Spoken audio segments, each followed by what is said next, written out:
Most people expect financial security to arrive eventually, put the time in, do the right things, and at some point, it gets easier. The problem with that assumption is that time alone isn't the mechanism. Intent is.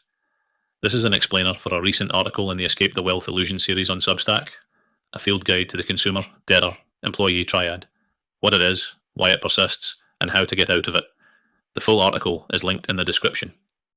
Here's a question I want you to sit with for a moment. If you had to stop working today, for any reason, would your current lifestyle survive? For most people, the honest answer is no. And the uncomfortable part isn't just that. It's that most people in that position have been there for years and still don't quite see it clearly. You might be making your monthly payments, the car's on the drive, the holidays are happening. Things look, from the outside, entirely reasonable.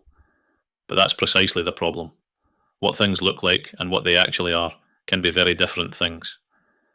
There's an old Scottish phrase I find particularly useful here. All fur coat and nae knickers.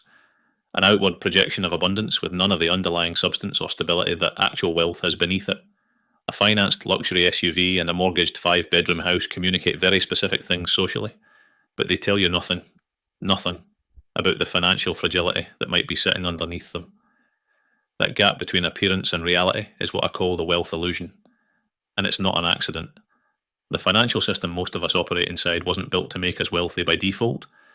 It was built to sustain itself, and it does that by keeping people behaving predictably.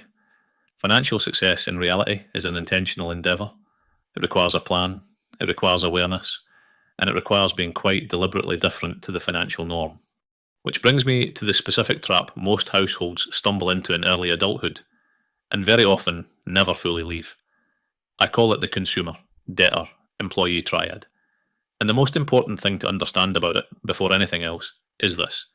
These aren't sequential stages you grow out of as you get older. They're simultaneous, they're self-reinforcing, and together they form a structure that's remarkably good at keeping people inside it. Let's take each one in turn. The consumer is the identity most of us adopt first. The critical distinction the consumer fails to make, and I want to be clear this is a mechanical observation, not a moral one, is the difference between needs and wants. Needs sustain life and utility, wants provide preference or status.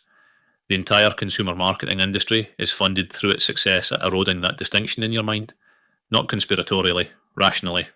They're incentivized to keep you consuming. And over time, indulgences quietly become entitlements, and spending beyond your means starts to feel entirely normal. The debtor is what the consumer becomes when the bill arrives, and the bill always arrives. Debt isn't inherently destructive, I'll make that point clearly. Used deliberately, it can be a legitimate and useful tool. What makes it destructive is something more subtle. It pre-commits your future time and energy, with interest, before you've fully understood what you've actually agreed to. The evaluation is almost always made in terms of current affordability. Can I manage the monthly payment? The question that almost never gets asked is, what is the 28-year-old version of me committing to the 40-year-old version? What choices am I taking off the table for my future self? And then the employee. Employment itself is entirely fine. It's generally necessary, and I'd never suggest otherwise. The problem isn't working. The problem is the degree of dependency that develops when a single income stream is the only mechanism servicing everything in your financial life.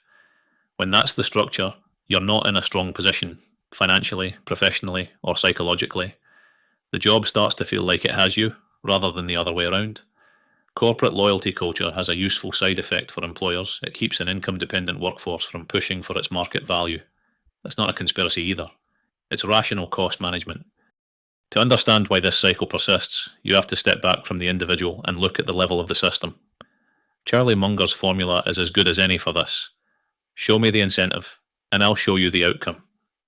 And I want to be direct. This isn't a conspiracy. It doesn't require a villain. It simply requires that the people incentivized to profit from predictable consumer behavior keep doing what's in their best interest, which they do, consistently. Marketing is incentivized to dissolve the line between want and need. Billions are spent annually ensuring that discretionary spending feels essential, and that status items become, over time, perceived standards. The credit industry profits most when lending is normalised and repayment periods are long. UK household debt now sits at around £2 trillion, more than double what it was in real terms 30 years ago. That didn't happen by accident.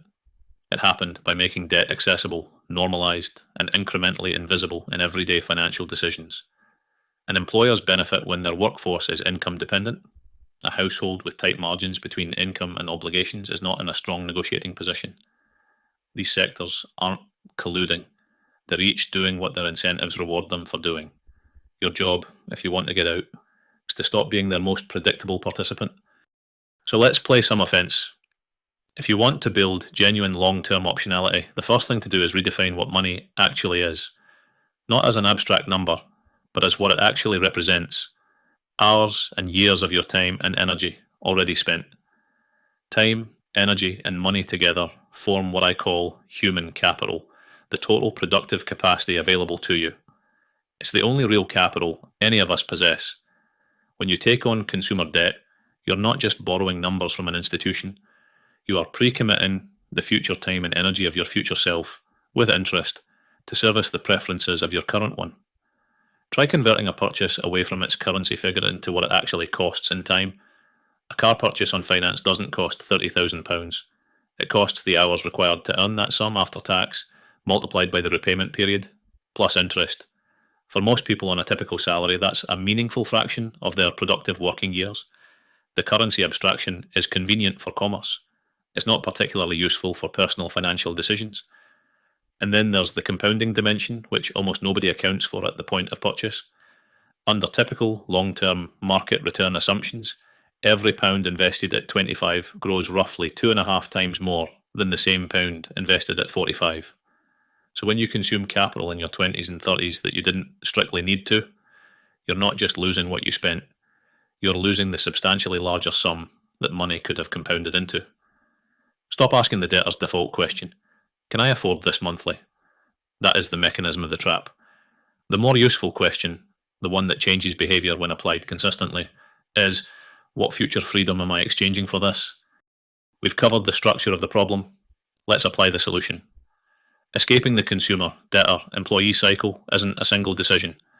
It's a reorientation, a deliberate reconfiguring of how you think about money, time, and obligation. And it comes down to 3 specific shifts. Shift 1, the definitional shift. Before you commit to a purchase, ask yourself, does this serve survival, my earning capacity, or my long-term stability? If the honest answer is no, it's optional. It's a want. That's not a moral judgment on wants. It's a mechanical categorization of them. Look at your monthly spending honestly. Remove everything that doesn't pass that test. What remains is your actual baseline. The gap between that and what you're currently spending, that's where you start. Shift 2, the forward-looking shift. Debt that pre-commits future labour for something that depreciates is a fundamentally different trade-off to debt that funds an asset that appreciates. A credit card for a holiday is debt. A mortgage for an appropriate home is also debt. One is useful, one is not. Most people treat both the same way, and almost nobody applies this distinction in the moment the decision is actually being made. Before any meaningful commitment, ask, does this increase or decrease my future optionality? Make the constraint a conscious choice, not a downstream discovery. Shift 3, the income stream shift. A single income stream servicing a leveraged lifestyle is structurally fragile. That's not an opinion, it's arithmetic. Build at least one additional income stream that isn't dependent on your primary employer. It doesn't need to be significant at the start. The direction of travel matters considerably more than the current velocity. Time is the variable that does the compounding, and it works in your favour just as reliably as it works against you when the structure is wrong. None of this requires extraordinary discipline or unusual sacrifice. It requires a different decision framework applied consistently. The consumer, debtor, employee triad isn't a character flaw. It's a structural outcome of a system that's very effectively incentivized to keep people inside of it. Recognizing the cycle is the first useful thing you can do. Small deviations applied consistently compound in your favour just as reliably as they do against you. Financial security isn't a function of earning more. It's a function of directing what you earn more deliberately. Finance is an intentional endeavour. Nobody builds wealth by accident. If this framed something you've felt but haven't quite been able to articulate, the full article is linked in the description. It goes considerably deeper into the framework, including the self-reinforcing mechanics and the full exit model. Worth reading if this resonated. And if you found it useful, subscribe. There's a lot more where this came from.